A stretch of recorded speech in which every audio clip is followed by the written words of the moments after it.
오늘은 사사기 3장 3절로 11절의 말씀이에요. 한 팀이 되어 승리하라. 이 제목으로 함께 은혜를 나누기 원합니다. 하나님, 오늘도 우리에게 은혜의 날을 허락하여 주셨습니다. 또한 은혜의 귀한 도전의 말씀도 주셨습니다. 이 말씀 잘 보고 이 말씀을 받아서 하나님의 믿음의 삶으로 설 수 있도록 역사하여 주시옵소서. 부족한 용감 쳐주고 하나님의 영광만이 드러나게 인도하여 주시옵소서. 예수님의 이름으로 기도합니다. 아멘. 할렐루야. 귀한 예배 자리에 오신 여러분 주님의 이름으로 환영합니다. 오늘도 우리가 예배할 때 큰 승리의 역사가 나타나기를 축원합니다. 오늘 말씀을 시작하면서 전 세계 깜짝 놀란 사건을 하나 여러분에게 소개합니다. 이게 뭐예요? 축구네. 노란 옷은 누구겠죠? 브라질이에요. 맞습니다. 파란 옷은 누굴까? 파란 옷은 바로 프랑스예요. 프랑스 팀이에요. 1998년 월드컵에서 월드컵 우승을 한 번도 해본 적이 없는 프랑스가 결승전에 올라갔습니다. 그리고 상대팀인 브라질을 이기고 바로 최고의 자리로 올라갔습니다. 우승을 했죠. 자, 근데 이 우승의 비결이 있어요. 비결은 뭐냐? 바로 에메 자케라고 하는 감독 때문이었어요. 아주 유능한 감독입니다. 이 에메 자케 이 감독의 특징은 바로 팀워크를 중요시하는 감독입니다. 이 감독의 철학이 있어요. 뭐냐? 자신보다 다른 사람을 세워주는 팀워크를 잘하는 선수가 중요하다고 말하는 거예요. 그러면서 다른 사람을 무시하고 자기밖에 모르는 스타 플레이어를 빼버리는 겁니다. 이게 이 감독의 철학이었어요. 이 당시에는 프랑스에서 최고 그 스타가 있었어요. 바로 에릭 칸토나라고 하는 최고의 스타가 있었어요. 스트라이커예요. 근데 이 제일 잘 나가는 에릭 칸토나를 월드컵 대표팀에서 빼버립니다. 아니, 제일 잘하는 선수를 빼버리니까 사람들이 이 감독의 맹비난을 하는 거예요. 아니, 이런 선수를 빼버리면 어떡하냐고. 어떻게 월드컵을 이길 수 있냐고. 근데 이 에메 자컵은 눈 하나 깜짝하지 않았어요. 그러면서 누구를 기용하느냐? 바로 지네딘 지단이라고 하는 선수를 기용을 합니다. 이 지단이라는 선수가 바로 그 밑에 있는 노란색, 자신보다 다른 사람을 세워주는 팀워크를 잘하는 선수이기 때문에 바로 이 선수를 기용을 한 거예요. 다른 사람을 잘 도와주는 선수입니다. 결국 이 프랑스는 말이죠. 이 지단을 중심으로 해서 11명의 모두가 한꺼번에 잘 공격하고 또 한꺼번에 잘 수비하는 아주 막강한 팀이 되었습니다. 결승전에서 세계 정상이라고 불리는 이 브라질 팀을 대상으로 무려 3대0이라는 큰 점차로 이기고 월드컵의 우승컵을 차지하고 말았습니다. 이야, 대단하죠. 근데 교회도 그렇죠. 교회는 혼자 하나님을 예배하는 곳이 아닙니다. 교회는 모두가 함께 예배하고 찬양하죠. 함께 교제합니다. 함께 새로운 역사를 만들어가는 곳이 바로 교회예요. 그래서 공동체라고 하죠. 동역한다고 말합니다. 우리가 믿고 섬기는 하나님도 그렇습니다. 하나님도 삼위일체 하나님이시잖아요. 아버지 하나님, 예수님, 성령 하나님 함께 역사하신 분이에요. 말씀을 열면서 여러분과 같이 나눕니다. 왜 사람들은 나쁜 일을 반복하는지. 참 이상하죠? 이스라엘 사람들 뿐만이 아니라 인류의 역사를 보면은 사람들이 나쁜 일인 줄 알면서도 계속 반복하는 그런 습관들이 있습니다. 참, 그 결과가 좋지 않은 걸 뻔히 알면서도 말이죠. 우리는 지난 시간 두 번째 사사였던 에훗을 보았습니다. 에훗은 왼손잡이였죠. 왼손잡이 에훗이 바로 모압 왕인 에글론을 죽이고 이스라엘의 80년간의 평화를 갖다 주었습니다. 80년이라고 하는 시간이 지난 동안 이스라엘은 아무런 문제가 없었어요. 그런데 에훗이 죽으니까 이스라엘에 또다시 문제가 찾아옵니다. 세상에. 사사기 4장 1절로 2절이에요. 에훗이 죽으니 이스라엘 자손이 또 여호와의 목전에 악을 행하매 여호와께서 하솔에서 통치하는 가나안 왕 야빈의 손에 그들을 파셨으니 그의 군대 장군은 하로셋 학고임의 골전에 시스라요 라고 말합니다. 또 하나님을 버렸다. 나쁜 습관이잖아요. 네, 이런 문제는 비단 이스라엘만의 문제는 아닙니다. 옛날에 한국도 그랬어요. 아니, 지금도 그러고 있어요. 한국이 과거에 일제치하에 있었을 때, 6.25 전쟁이 있었을 때, 그때 신앙의 선배들은 기도 많이 했습니다. 하나님 앞에 부르셨어요. 땀과 피로 족을 지켰습니다. 헌신했죠. 이 신앙의 선배들 때문인지 지금의 한국은 세계가 부러워하는 나라가 되었죠. 그런데 겉으로는 말이죠, 한국이 너무 화려하고 잘 사는 나라처럼 보이는데 지금 안쪽에서는 문제가 심각합니다. 심각합니다. 요새 사람들은 교회에 잘 안 갑니다. 하나님 믿지 않습니다. 요새 십자가 관심도 두지 않습니다. 그리고 믿음 조금 갖고 있는 사람도 아까 말씀드렸다시피 그냥 유튜브로, 인터넷으로 자기의 그냥 부족한 부분을 채우는 그런 신앙이 되어버렸죠. 그래서 생각해 보죠. 아마 꼭 그렇지는 않을 것 같지만 에훗 이후에 80년간 이스라엘의 평화가 있었어요.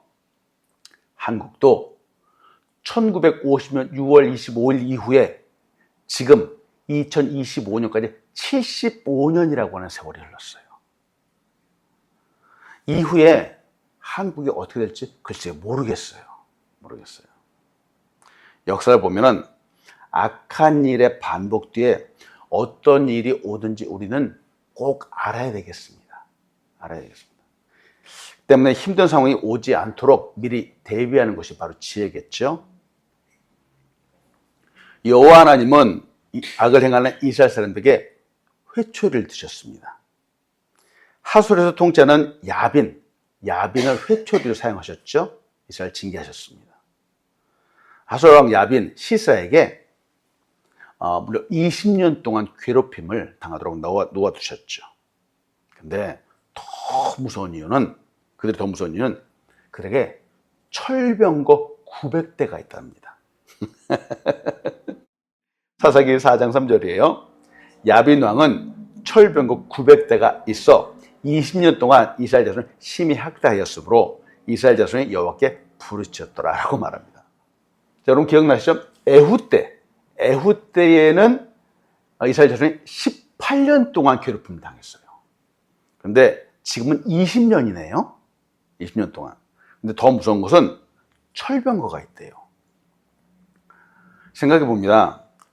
죄가 깊을수록 하나님의 징계가 높아질 수 있습니다. 그 시간도 길어질 수 있어요. 물론 죄가 깊은 곳에 은혜가 더 크지요. 근데 또 심판도 더 클 수 있어요. 사람들이 참 도둑놈심 보잖아요. 아니, 죄는 크게 져놓고 말이죠. 용서는 그냥 하루 만에 끝내길 원하는 겁니다. 이럴 수 없는 겁니다. 자기들은 말이죠, 죄를 실컷 지어놓고 하나님도 버리고 우상을 마음대로 섬기고는 하나님께 미안해하지도 않았어요. 지난 시간 말씀드렸습니다. 하나님께서 이스라엘 백성을 징계하시는 이유가 있습니다. 그들이 하나님의 백성이기 때문에 그런 겁니다. 그들은 부름받은 사람들이기 때문에 하나님께서 가만히 놓아두실 수가 없는 겁니다. 전혀 그들이 하나님과 상관이 없다면, 소위 해서 남의 자식이라면, 다른 사람이라면 그들이 우상을 섬기든 뭐 그냥 세상을 따라가든 아무런 상관없겠죠. 근데 그들은 하나님의 사람들인 거예요. 그래서 하나님이 가만히 놓아두실 수가 없는 겁니다. 근데 우리도 그렇습니다. 교회도 그래요. 우리 교회도 하나님의 자녀이기 때문에 제가 늘 하나님 말씀 중에서 우리의 말을, 언어를 잘 하십시오. 마음을 잘 쓰십시오. 행동을 똑바로 하고 도전하는 이유가 거기 있는 겁니다. 우리가 하나님과 상관없는 사람이라면 뭐 세상적으로 살고 무슨 상관이 있겠습니까? 근데 우리는 거룩해야 됩니다. 왜? 우리가 믿고 섬기는 하나님이 거룩하시기 때문에 그렇습니다. 저들은 이스라엘 사람들은 너무 고통스럽다고 힘들다고 하나님께 부르짖었죠. 참, 근데 사랑 많으신 하나님께서, 우리를 불쌍히 여기시는 하나님께서 이 부르짖는 소리를 들으시고 또 사사를 세우시는 거예요. 근데 이번엔 여자입니다. 첫 번째, 여러 가지 나누고 싶은 것은 하나님 앞에 누구라도 쓰임받을 수 있습니다. 하나님은 이스라엘을 구원하시기 위해서 이번에는 여자, 바로 드보라를 사사로 세우십니다. 드보라는 이스라엘 사사 중에서 유일한 여자예요. 역사 전체를 보더라도 이스라엘 지도자 가운데에서 유일한 홍일점, 바로 여자입니다. 사사기 4장 4절로 5절입니다. 그때 라피도스의 아내 여선자 드보라가 이스라엘 사사가 되었는데 그는 에브라임 산지 라마와 베델 사이 드보라의 종려나무 아래에 거주하였고 이스라엘 자손은 그에게 나가 재판을 받더라 하고 말합니다. 저는 성경을 보면서 너무 재밌는 거예요. 왜냐면 놀랍죠. 자, 아까 보면 지금 이스라엘의 위기의 순간이에요. 어떤 위기의 순간이면 철병거 900대가 쳐들어오는 순간이에요. 당시 철병거는 지금으로 말하면 탱크와 같습니다. 탱크. 철병거 앞에 감히 대적할 만한 것이 없을 정도입니다. 더군다나 그 수가 한두 대가 아니라 몇 대라고요? 900대예요, 900대. 철병거가 있다라는 것을 보기만 해도, 듣기만 해도 아주 얼어붙을 지경입니다. 그 공포 앞에서 이미 진 건 다름이 없어요. 근데 이 철병거 앞에서 세워지는 사사가 여자랍니다. 남자가 아니에요. 이런 강력한 대적 앞에서 더 힘세고 더 능력 있는 남자가 사사가 되어야 되는데 말이죠. 하나님은 연약한 여자를 사사로 세우시는 겁니다. 여러분, 이런 방법들이 바로 우리가 결코 사람들이 이해할 수 없는 하나님의 방법입니다.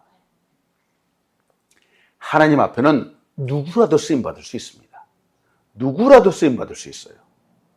문제가 오면, 어려움이 오면 우리는 당연히 그 문제를 잘 해결할 수 있는 똑똑해 보이는 사람, 능력 많아 보이는 사람을 추천합니다. 생각하죠. 근데 그 문제를 말이죠, 하나님은 전혀 다른 사람, 생각지도 못한 사람이 나와서 그런 문제를 해결하게 만드시기도 한다는 거죠. 바로 믿음의 사람 말이죠. 하나님의 손에 붙잡힌 사람. 이와 비슷한 경우가 바로 다윗과 골리앗이죠. 맞아요. 골리앗이 딱 나왔을 때 이 골리앗을 넘어뜨릴 사람은 이스라엘에 아무도 없었습니다. 세상에 공포의 대상이었잖아요, 골리앗은. 이스라엘 사람은 그 어느 누구 하나 골리앗 앞에 당당히 나설 수 없었습니다. 그런데 다윗이 나갔죠.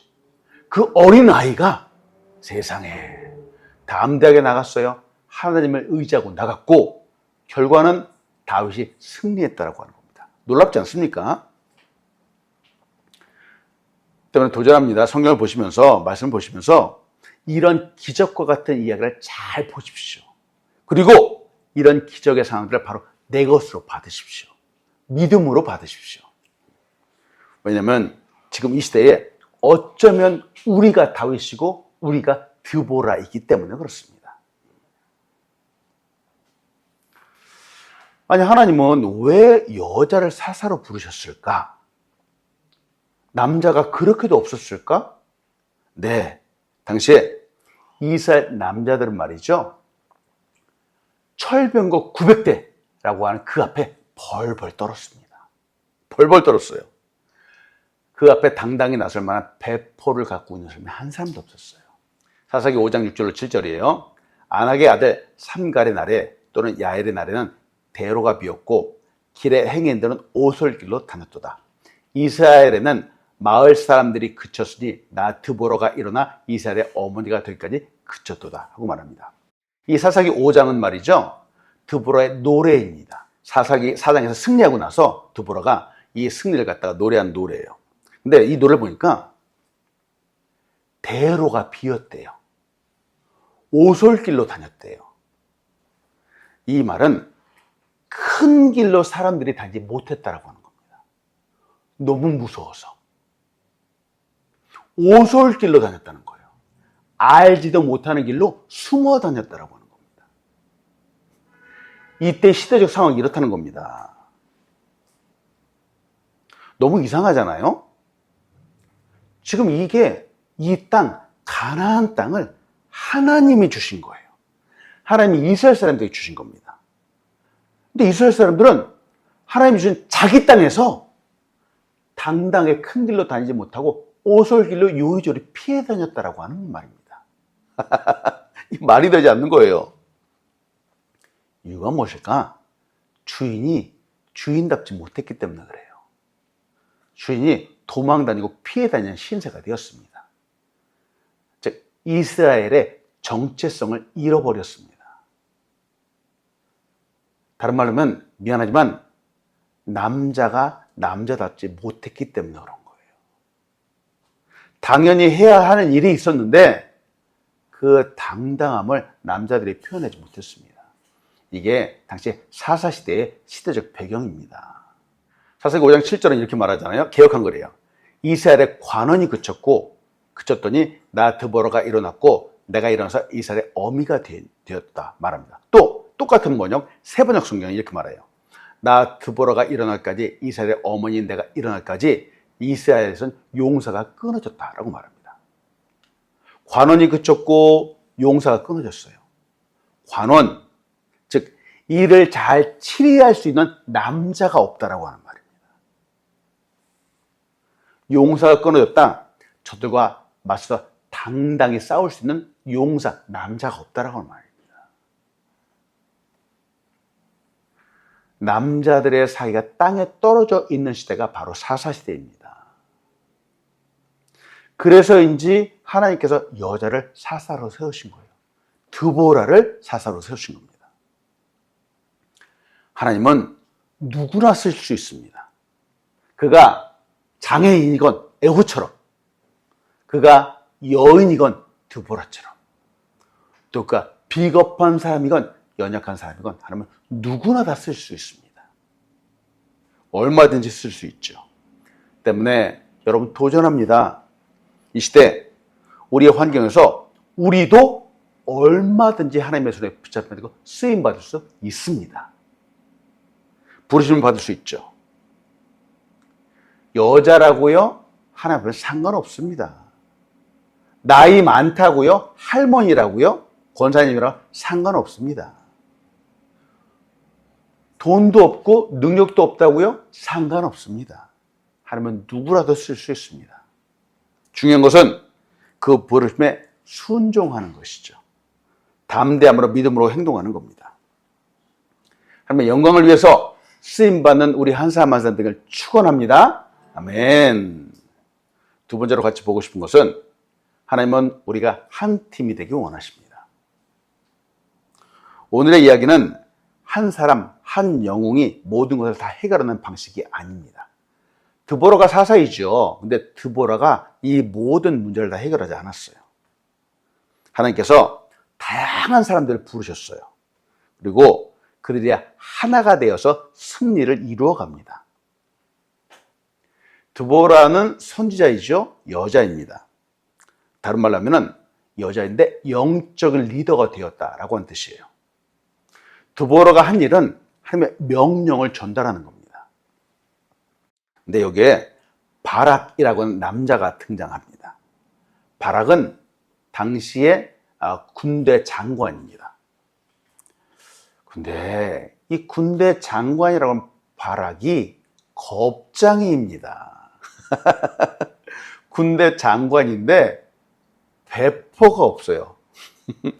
배짱이 없어요. 그리고 또 한 사람이 등장해요. 야엘이라고 하는 여인이 등장합니다.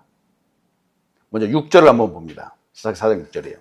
드보라가 보내어 아비노함의 아들 바락을 납달리 게데스에 불러다가 그게 이르되 이스라엘의 하나님 여호와께서 이같이 명령하지 아니하셨느냐 이르시기를 너는 납달리 자손과 스불론 자손 1만 명을 거두고 다볼산으로 가라 라고 말합니다.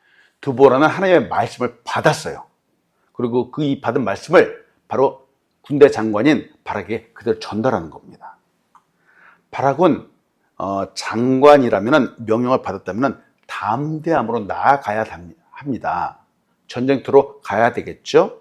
근데 하나님께서 이 바락에 원하셨던 모습도 명령을 받아서 참 믿음으로 나아가는 모습을 원하셨을 거예요. 근데 바락의 태도가 너무 이상한 겁니다. 사사기 4장 8절이에요. 바락이 그에게 이르되, 드보라에게 말한 거예요. 당신이 나와 함께 가면 내가 가려니와 당신이 나와 함께 가지 아니하면 나는 가지 않겠노라 라고 말하는 거예요. 바락은 세상에 아주 그 약한 마음을 갖고 있었어요.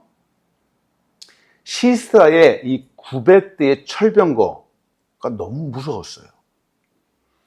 그의 마음은 그 앞에 녹아내렸고 드보라에게 함께 가자고 말합니다.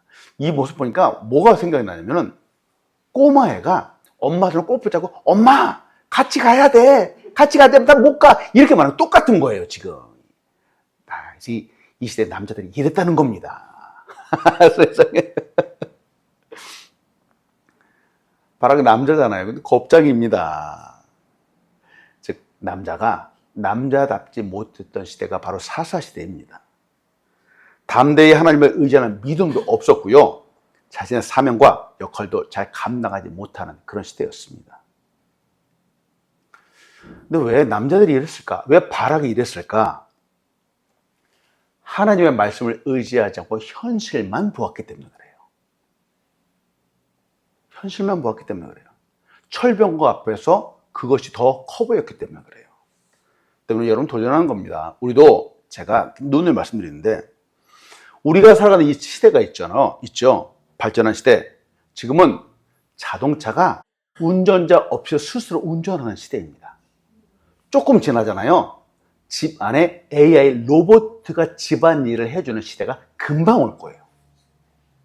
그런데 여러분 이런 시대인데 변함없이 하나님의 말씀을 잘 보아야 됩니다. 이런 시대이기 때문에 더더욱 하나님을 의지해야 됩니다. 왜? 바락과 같은 사람들이 이 시대에 나오기 때문에 그래요. 시대가 발전한다고 해서 우리 인간의 문제가 사라지는 것은 아니겠죠? 시대가 발전한다고 인간의 죄의 문제가 약해지는 것도 아닙니다. 도리어 사사시대의 남자들처럼 자신의 사명이나 역할을 잘 감당하지 못하는 이런 사람들이 더 많아질지도 모르겠습니다. 지금 같은 시대에 믿음을 갖지 않고 현실만을 바라보게 된다면 영적인 전쟁에서 결코 이길 수 없습니다. 도전합니다. 때문에 여러분 문제 앞에서 짜증내지 마십시오. 화내지 마십시오.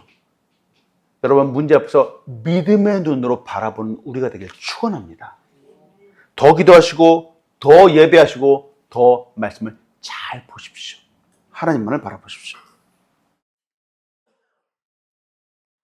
바락은 드보라와 함께 전쟁터로 나갔어요. 놀라운 일이 벌어졌죠. 사사기 5장 15절이에요.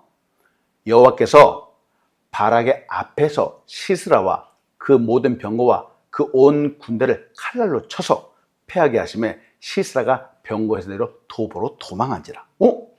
아니 전쟁이 일어났는데 시스라가 철병거에서 내려서 도보로 도망갔대요. 걸어 도망갔대요. 아니 어떻게 이런 일이 있을 수 있죠? 철병거 900대가 탱크 900대가 전혀 쓸모가 없어졌습니다. 시스라가 적의 왕이 병거를 버리고 발로 뛰어 도망가는데 어떻게 된 일일까? 너무 재밌어요. 사사기 5장 4절로 5절이에요. 여호와여 주께서 세일에서부터 나오시고 에돔 들에서부터 진행하실 때에 땅이 진동하고 하늘도 새어서 구름이 물을 내렸나이다. 산들이 여호와 앞에서 진동하니 저 시내 산도 이스라엘 여호와 하나님 여호와 앞에서 진동하였도다. 자, 이 말 뜻이 뭐냐? 땅이 진동하였다라고 하는 이 말은 지진이 일어났다는 거예요. 그리고 하늘이 새어서 물이 나왔대요. 즉 비가 폭포수와 같이 내렸다라고 하는 말입니다. 지금 시스라가 철병거 900대를 이끌고 전쟁하러 간 그 땅은 기손강이라고 하는 땅이에요. 기손강은 평상시에는 물이 없는 강입니다. 메말른 땅이에요. 메말랐기 때문에 이 땅에서는 말을 달리고 철병거 가는데 너무 좋은 땅이에요. 그런데 일단 비가 오면은, 비가 내리기 시작하면은 그 강에는 물이 엄청난 속도로 불어납니다. 그리고 그 땅은 물이 닿자마자 엄청나게 질풍한 진흙 땅으로 바뀌는 거예요. 이런 땅에서 말도 달릴 수 없고요, 철병거도 아무 쓸모가 없는 겁니다. 이게 하나님의 방법이에요. 하나님의 방법이에요. 인간의 자랑거리, 철병거 900대라고 하는 인간의 자랑거리가 하늘이 한번 움직이니까 아무짝에도 쓸모가 없어졌습니다. 도리어 패배의 원인이 되었습니다. 우리는 이런 부분을 잘 보아야 돼요. 우리도 철병거 900대와 같은 나의 자랑거리가 혹시 있지 않는지요? 사람들은 그런 자랑거리들을 의지하냐, 돈이며 아니면 자기 능력이며 의지하고 자기 어깨를 갖다가 피게 만드는 것인데 말이죠. 하나님 앞에서는, 하늘 앞에서는 아무것도 아닙니다. 아무것도 아닙니다. 그래서 세상의 것들을 너무 의지하지 말자라고 하는 겁니다. 오직 주님만을 바라보아야 됩니다. 자, 시스라가 이제 철병거를 버리고 도망갔어요. 아직 시스라는 죽지 않았네요. 근데 이 왕을 죽인 사람은 또 여인입니다. 바로 야엘이라고 하는 여인이에요. 사사기 4장 21절이에요. 그가 곤비하여 깊이 잠든지라. 헤벨의 아내 야엘이 장막 말뚝을 취하고 손에 방망이를 들고 그에게로 가만히 가서 말뚝을 그의 살적에 파고매 말뚝이 꿰뚫고 땅에 박히니 시스라가 기절하여 죽으니라.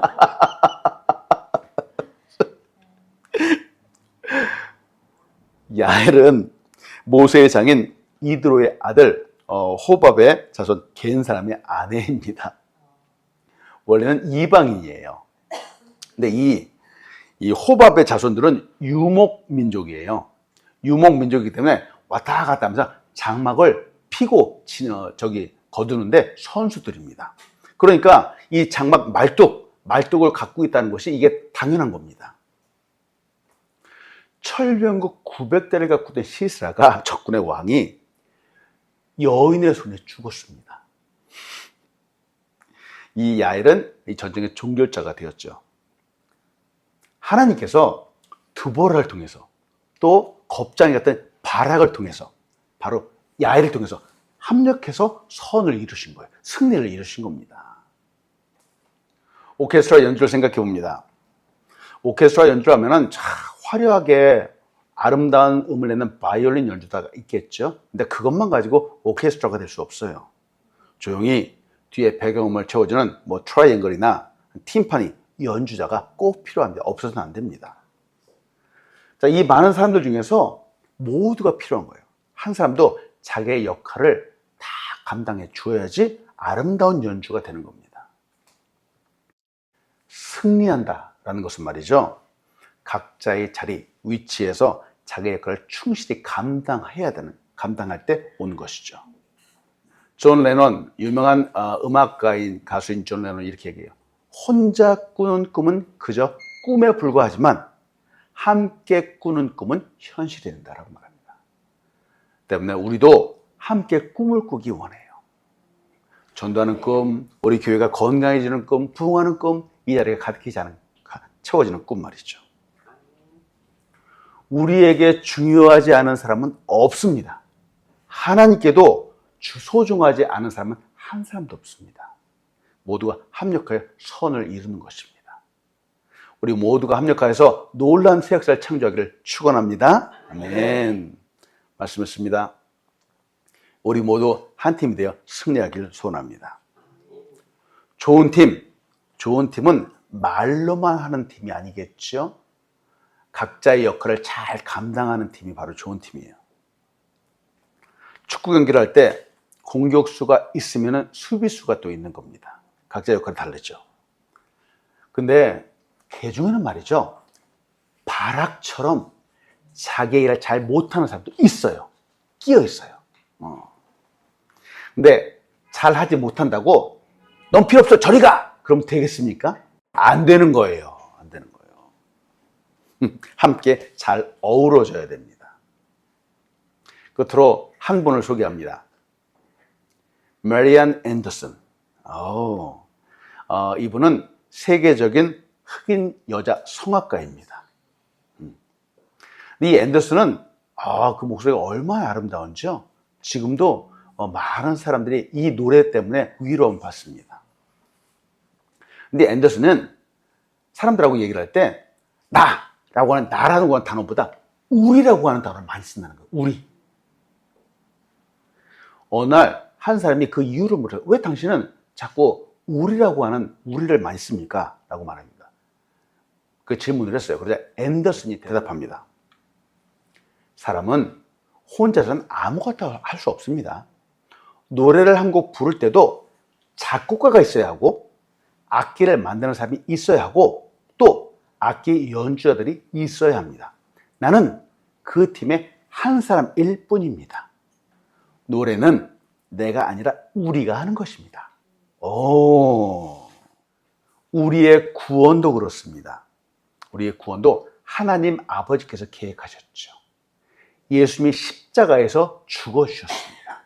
그리고 성령님께서 인치심으로 이 구원을 확증, 보증해 주셨습니다.